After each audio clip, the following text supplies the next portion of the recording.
Hello everyone, achieve your goals में आपका स्वागत है। आज के इस वीडियो में मैं आपके लिए लाई हूँ बाल विकास में पियाजे, कोहलबर्ग एवं वाइगोत्स्की पे पूछे जाने वाले प्रश्न।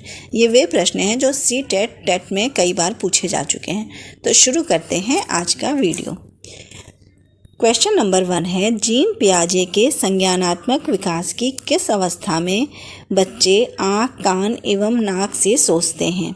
ऑप्शन है ए संवेदी प्रेरक अवस्था, बी पूर्व संक्रियात्मक अवस्था, सी मूर्त संक्रियात्मक अवस्था और डी अमूर्त संक्रियात्मक अवस्था। किस अवस्था में आँख, कान एवं नाक से सोचते हैं? संवेदी प्रेरक अवस्था में। ये किसका कहना है? पियाजे का। Option A. क्वेश्चन नंबर 2 है, निम्नलिखित कथनों में से कौन सा एक कथन गलत है? ए, जिन बालकों के औपचारिक संक्रियात्मक चिंतन ऊंचा होता है उनका शिक्षण स्तर भी ऊंचा होता है। ऑप्शन बी, बालक अपने पर्यावरण के साथ अनुकूलन करने के लिए अनेक नियमों को सीख लेता है। सी, संज्ञानात्मक विकास का तात्पर्य बच्चों के सीखने से है। और ऑप्शन डी है, पियाजे ने संज्ञानात्मक विकास को 5 भागों में विभाजित किया है। यहाँ पे हमें क्या बताना है? कौन सा कथन गलत है? तो कौन सा कथन गलत है कि पियाजे ने संज्ञानात्मक विकास को 5 भागों में बांटा है। कितने भागों में बांटा था? 4 भागों में। तो ऑप्शन डी जो है वो गलत है।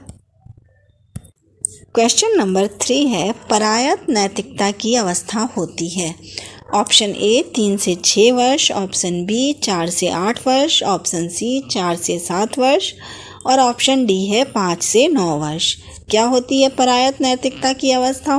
क्या होती है? 4 से 7 वर्ष होती है। तो ऑप्शन हमारा सी सही हो जाएगा। Option C. क्वेश्चन नंबर 4 है, निम्नलिखित कथनों के बारे में विचार कीजिए। पहला है, संज्ञानात्मक विकास निरंतर चलने वाली प्रक्रिया है। दूसरा, निर्माण एवं खोज के सिद्धांत का प्रतिपादन जीन पियाजे ने किया है। तीसरा है, शिक्षकों को बालकों के सर्वांगीण विकास के लिए प्रयोगात्मक शिक्षा, व्यवहारिक शिक्षा एवं वाद विवाद प्रतियोगिता इत्यादि का आयोजन करना चाहिए। उपयुक्त कथनों में से कौन सा कथन सही है? ऑप्शन ए है 1 और 2, ऑप्शन बी है 2 और 3, ऑप्शन सी है केवल 3 और ऑप्शन डी ये सभी। तो यहाँ पे जो 3 बातें कही गई हैं ये तीनों ही सही हैं कि संज्ञानात्मक विकास निरंतर चलने वाली प्रक्रिया है, निर्माण एवं खोज के सिद्धांत का प्रतिपादन जीन पियाजे ने किया और शिक्षकों को बालक के सर्वांगीण विकास के लिए प्रयोगात्मक शिक्षा, व्यवहारिक शिक्षा एवं वाद विवाद प्रतियोगिता इत्यादि का आयोजन करना चाहिए। तो उपयुक्त कथनों में से कौन सा कथन सही है? तीनों ही कथन क्योंकि सही है तो हमारा ऑप्शन क्या हो जाएगा? ऑप्शन डी सही हो जाएगा। क्वेश्चन नंबर 5 है, लॉरेंस कोहलबर्ग के संदर्भ में निम्नलिखित में से कौन सा कथन असत्य है? ऑप्शन ए, कोहलबर्ग एक अमेरिकी मनोवैज्ञानिक थे। ऑप्शन बी, कोहलबर्ग ने जीन पियाजे से प्रभावित होकर नैतिक विकास का सिद्धांत दिया। ऑप्शन सी, कोहलबर्ग ने नैतिक विकास को 3 अवस्थाओं में बांटा। डी, कोहलबर्ग ने पूर्व परंपरागत स्तर को 6 से 11 वर्ष के बीच माना। इसमें बताना है कौन सा कथन गलत है। तो यहाँ कौन सा कथन गलत है कि कोहलबर्ग ने पूर्व परंपरागत स्तर को 6 से 11 वर्ष के बीच माना। ऑप्शन डी गलत है। पूर्व परंपरागत नैतिक स्तर कब से कब तक था? 4 से 10 वर्ष तक था। तो ये जो है ये गलत यहाँ लिखा हुआ है कि 6 से 11 वर्ष तक था। क्वेश्चन नंबर 6 है, निम्नलिखित में से कौन सा एक भाग परंपरागत नैतिक स्तर से जुड़ा है? ऑप्शन है ए, सामाजिक अनुबंध अभिमुखता, बी, अधिकार संरक्षण अभिमुखता, सी है दंड तथा आज्ञा पालन अभिमुखता और डी है उपरोक्त में से कोई नहीं।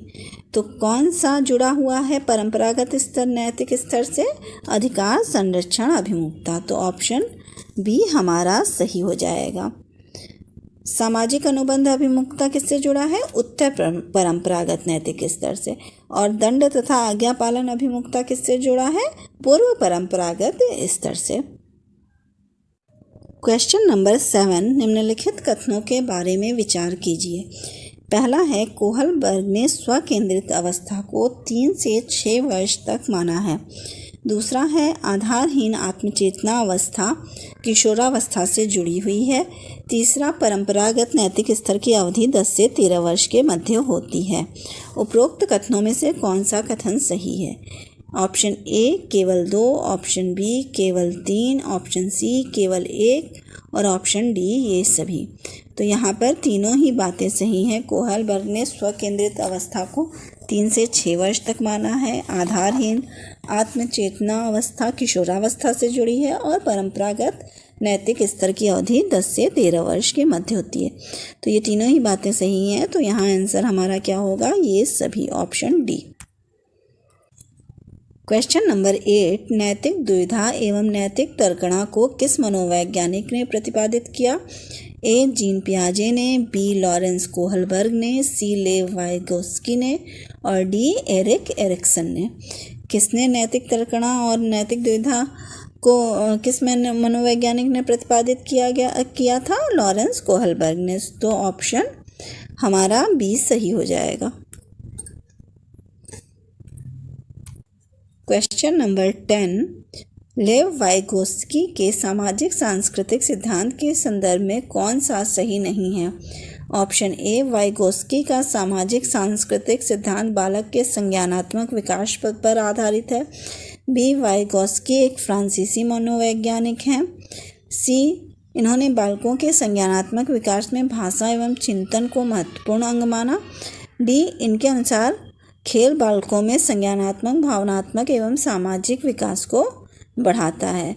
यहाँ पे कौन सा सही नहीं है? सही नहीं है। वाइगोस्की एक फ्रांसीसी मनोवैज्ञानिक थे, ये गलत है। वाइगोस्की कहाँ के मनोवैज्ञानिक थे? सोवियत रूस के थे। तो ये जो है फ्रांसीसी मनोवैज्ञानिक थे, ये गलत है। क्वेश्चन नंबर 10, संभाव्य निकट विकास का क्षेत्र ZPD निम्नलिखित में से किस मनोवैज्ञानिक की देन है? ऑप्शन ए जीन पियाजे, B Lawrence Kohlberg, option C Lev Vygotsky और ऑप्शन डी उपरोक्त में से कोई नहीं। तो यहाँ क्या सही आंसर होगा? संभाव्य निकट विकास क्षेत्र किस मनोवैज्ञानिक की देन है? लेव वाइगोस्की की। तो ऑप्शन सी हमारा सही होगा। क्वेश्चन नंबर 11, निम्नलिखित कथनों के बारे में विचार कीजिए। पहला है बालकों का विकास सामाजिक क्रियाओं के अंतःकरण के आधार पर होता है। दूसरा बालकों का मानसिक विकास अधिगम के द्वारा ही संभव है। तीसरा बालकों में भाषा एवं चिंतन का विकास स्वतंत्र रूप से होता है। उपरोक्त कथनों में से कौन सा कथन सही है? ए 1 और 2, बी 2 और 3, सी केवल 3 और डी ये सभी। तो यहाँ पे क्या सही है? यहाँ पर तीनों ही सही हैं। बालकों का विकास सामाजिक क्रियाओं के अंतःकरण के आधार पर होता है। बालकों का मानसिक विकास अधिगम के द्वारा ही संभव है और बालकों में भाषा एवं चिंतन का विकास स्वतंत्र रूप से होता है। तो ये तीनों ही बातें सही हैं, इसलिए ऑप्शन डी हमारा यहाँ पर सही हो जाएगा। क्वेश्चन नंबर 12, एक माध्यमिक स्कूल का शिक्षक विद्यालय में पढ़ाने के दौरान एक विद्यार्थी का विश्लेषण करने के बाद यह सोचता है कि उस विद्यार्थी में अमूर्त चिंतन करने की क्षमता, भाषा संबंधी योग्यता तथा संप्रेषणशीलता का बेहतर विकास हो रहा है। विद्यार्थी के बारे में शिक्षक की यह सोच पियाजे के संज्ञानात्मक विकास के किस अवस्था का सूचक है? ऑप्शन है ए संवेदी प्रेरक अवस्था, बी पूर्व संक्रियात्मक अवस्था, सी मूर्त संक्रियात्मक अवस्था और डी औपचारिक संक्रियात्मक अवस्था। किस अवस्था में बच्चे जो है भाषा का संबंधी योग्यता और संप्रेषणशीलता का विकास हो जाता है? तो जब वो 11 वर्ष के बाद होता है, तो 11 वर्ष के बाद की अवस्था क्या कहलाती है? औपचारिक संक्रियात्मक अवस्था या अमूर्त संक्रियात्मक अवस्था। तो हमारा ऑप्शन डी यहाँ पर सही हो जाएगा। क्वेश्चन नंबर 13, बच्चे दुनिया के बारे में अपनी समझ का सृजन करते हैं, इसका श्रेय को जाता है? किसे जाता है? ऑप्शन ए पियाजे को, बी पावलोव, सी कोहलबर्ग और डी स्किनर को। तो यहाँ पे क्या सही आंसर होगा? Option A पियाजे। पियाजे का कहना है कि बच्चे दुनिया के बारे में अपनी समझ का सृजन करते हैं। क्वेश्चन नंबर 14, कोहलबर्ग के अनुसार सही और गलत के प्रश्न के बारे में निर्णय लेने में शामिल चिंतन प्रक्रिया को कहा जाता है। ए, सहयोग की नैतिकता, बी, नैतिक तर्कणा, सी, नैतिक यथार्थवाद और डी, नैतिक दुविधा। क्या कहा जाता है? नैतिक तर्कणा, ऑप्शन बी। क्वेश्चन नंबर 15, पियाजे के अनुसार संज्ञानात्मक विकास के किस चरण पर बच्चा वस्तु स्थायित्व को प्रदर्शित करता है? ऑप्शन ए, मूर्त संक्रियात्मक चरण, बी, औपचारिक संक्रियात्मक, सी, संवेदी प्रेरक चरण और डी, पूर्व संक्रियात्मक चरण। तो किस अवस्था में वस्तु स्थायित्व को प्रदर्शित करता है? संवेदी प्रेरक चरण में। तो ऑप्शन सी हमारा यहाँ सही हो जाएगा। नेक्स्ट पार्ट में पियाजे, कोहलबर्ग और वाइगोत्स्की से संबंधित और भी क्वेश्चन लेकर मैं आऊँगी, तो पार्ट 2 देखना ना भूलें। अगर आपको मेरी ये वीडियो पसंद आई हो तो प्लीज़ लाइक और सब्सक्राइब करें। Thank you.